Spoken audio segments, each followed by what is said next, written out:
Welcome to the deep dive. We're diving headfirst today into a headline that really signals a new, pretty dangerous chapter in global tensions.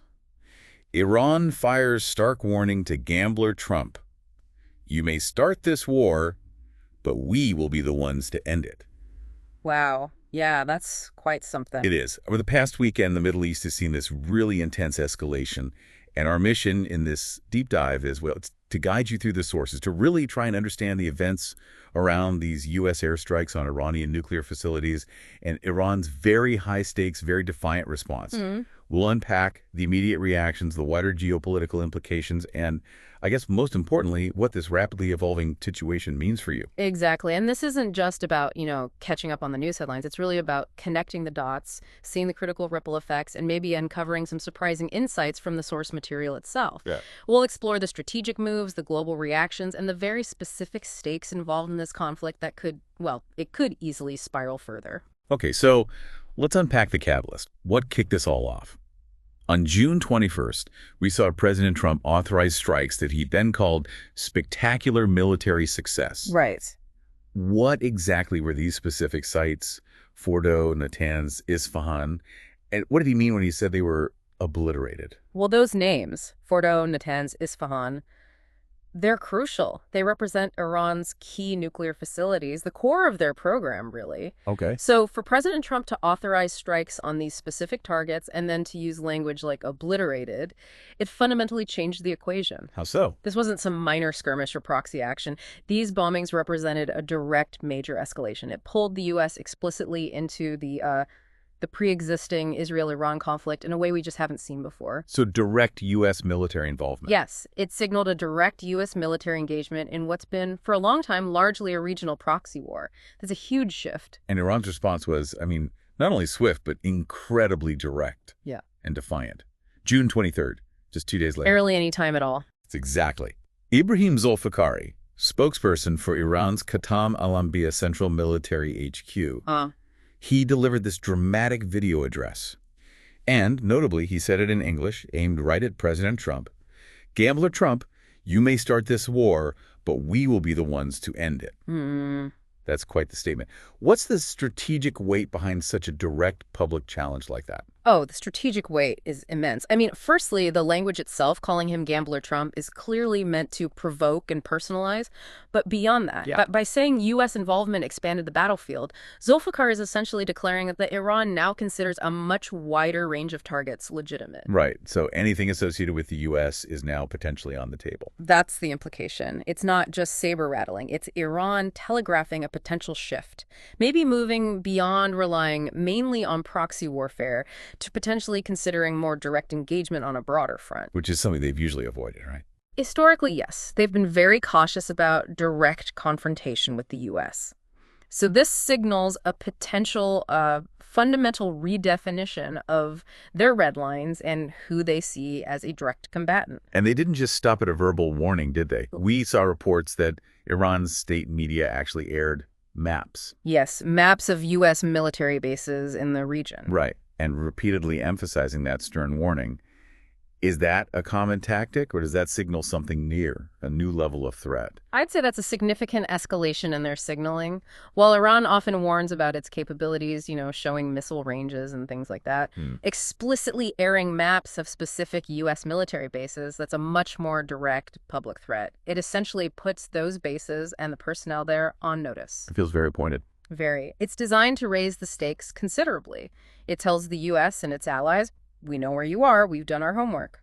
And perhaps predictably, that U.S. action didn't go unanswered elsewhere in the region either, did it? Yeah. We've seen immediate regional fallout. Yeah, almost immediately. Iran launching missile and drone strikes on Israeli cities like Tel Aviv and Haifa. Reports of civilian casualties, regional disruption. Yeah. It brings the conflict home for many Israelis very directly. Indeed. And that's the sort of more conventional, though still dangerous, retaliation we might expect in the tit-for-tat between Iran and Israel. But there's something else looming. Yes. While Tehran has so far held back from targeting U.S. bases directly or hitting oil shipping lanes, discussions within its parliament have apparently floated an even more critical potential escalation. The closure of the Strait of Hormuz. Ah, the Strait of Hormuz, okay. This is a crucial choke point, and closing it isn't just a military move, it's fundamentally an economic weapon. And when we talk about the Strait of Hormuz, it's kind of astonishing how vital it is, isn't it? Such a narrow waterway. It really is. But what, something like 20% of global oil shipments pass through there? Closing it would send oil prices absolutely soaring. Absolutely. 20%, maybe even a bit more, depending on the day. It's a massive vulnerability for the global economy. Threatening that strait threatens energy supplies worldwide. It would be a potentially devastating blow. So, given all this, the global community must be reacting strongly. Oh, definitely. You've seen Russia's President Putin swiftly condemn the U.S. bombing, saying it lacked justification. And European leaders have been, well, quick to call for restraint from all sides. Understandably. The concern is palpable. Yeah. These leaders have explicitly warned that any further escalation could easily drag the entire region, and by extension global markets, into a much, much deeper crisis. And it's worth noting, isn't it, that Putin's condemnation isn't just about siding with Iran, perhaps? Oh, absolutely not. It's also a strategic move. It positions Russia as a key diplomatic player, potentially undermining U.S. influence. It's part of a larger geopolitical game that's always being played in the background. Right. Meanwhile, the U.S. has also issued its own clear warning in response, specifically about Hormuz. Yes. Secretary of State Rubio warned against disrupting the strait, calling any attempt to close it economic suicide for Iran. Strong words. Very, while at the same time reaffirming U.S. readiness to respond with force if necessary. So it's that classic mix of deterrence and threat. Don't do it, but if you do, we're ready. So looking at the stakes right now, what's the immediate impact been, and what are the bigger worries? Well, economically, energy markets have already seen a spike in oil prices. Not a full-blown crisis yet, but definitely a reaction. The markets hate uncertainty. Sure. However, analysts are warning, and this is important, that Iran still has significant asymmetric tools at its disposal. Asymmetric tools. What does that mean exactly in this context? Good question. We're talking about Iran's ability to wage conflict without necessarily engaging in direct, conventional state-on-state warfare. Think cyber attacks. Think targeted assassinations, or perhaps most significantly, using its extensive proxy networks, groups like Hezbollah, various militias across the region. Right, groups they support. Exactly. Using them to launch attacks that are difficult to directly attribute to Tehran, but still serve their strategic goals. It allows them to create chaos, apply pressure, raise the costs for their adversaries. Without triggering a full-scale conventional war, they know they probably can't win against the U.S. military directly. So it's a way to fight back without fighting head-on. Precisely. And the worry is that these asymmetric tools could draw the U.S. into a prolonged, frustrating conflict, maybe mirroring some of the past wars in the Middle East. It means even without big battles, the potential for a drawn-out, costly, and really destabilizing engagement remains very high. Okay.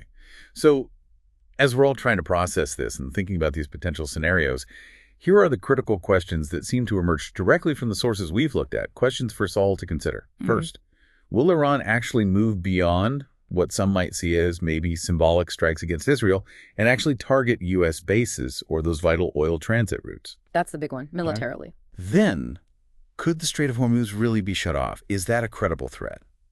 And if they tried, how would the U.S. Navy realistically respond to a blockade of that magnitude? A huge operational and strategic question. And finally, perhaps the biggest question hanging over everything, how long can the global community, diplomats, other powers, actually restrain this incredibly volatile situation before widespread conflict just erupts? Yeah, how much diplomatic runway is left. Exactly. So maybe bringing this back to you, the listener, this deep dive really highlights, I think, 3 main reasons why this situation is so crucially important right now for everyone. Okay. First, there's a significant risk of wider military involvement. If Washington steps further in, Iran has now basically vowed that U.S. bases, U.S. assets, plus those commercial sea lanes, they're all explicitly in play now. Right. The battlefield got bigger. Much bigger. Yeah. Second, there's the very real threat of an oil price shock. Any disruption through the Gulf, especially the Strait of Hormuz, could ripple through global fuel costs. That directly affects your wallet, your everyday life. No question. And finally, it just starkly highlights the danger of a regional conflict escalating into something truly global. The speed of this warning, this escalation over just a weekend, it signals how rapidly an already volatile region could spiral into a far wider, potentially much more devastating war. It really feels like the situation is evolving, I mean, almost by the hour. It's such a complex and incredibly delicate interplay of regional rivalries and global interests.